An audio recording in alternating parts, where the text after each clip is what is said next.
करवा चौथ पर का हम सोहर गीत सुनाने जा रही हूँ। जैसे लगेगा कमेंट करके ज़रूर बताना, शेयर ज़्यादा से ज़्यादा करना, क्योंकि आ गया है करवा का दिन, 10 तारीख के है।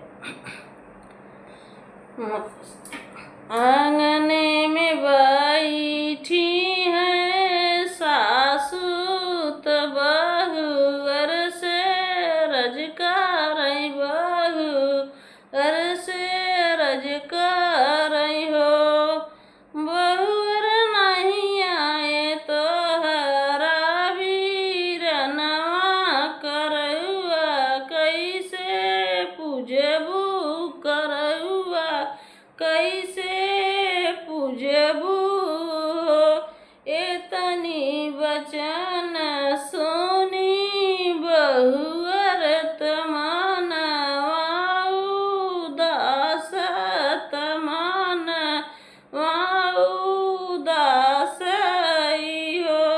सासू नहीं बाटी माया मोर के, सासू नहीं बाटी माया मोर, नैहर करौआ के लई आवई, करौआ के लई आवई हो।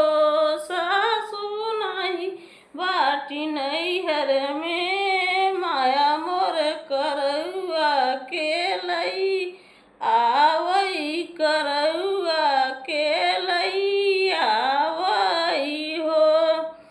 सासू भौजी माया मोर होती त पालंग बैठौती, त पालंग बैठौती हो।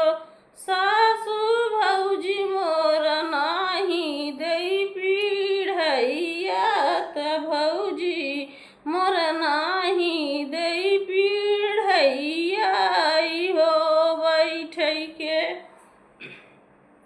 सासू भौजी मोर नाही दई पीढ़ैया, करौआ कैसे करौआ के लई आवई, करौआ के लई आवई हो।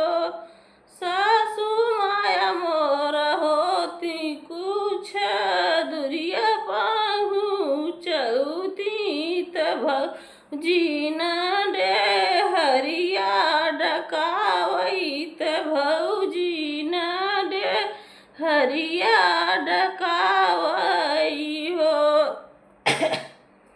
सासू बहुअरी हम लाई अउबई हो, करौआ त लाल की चुनरिया, त लाल की चुनरिया हो।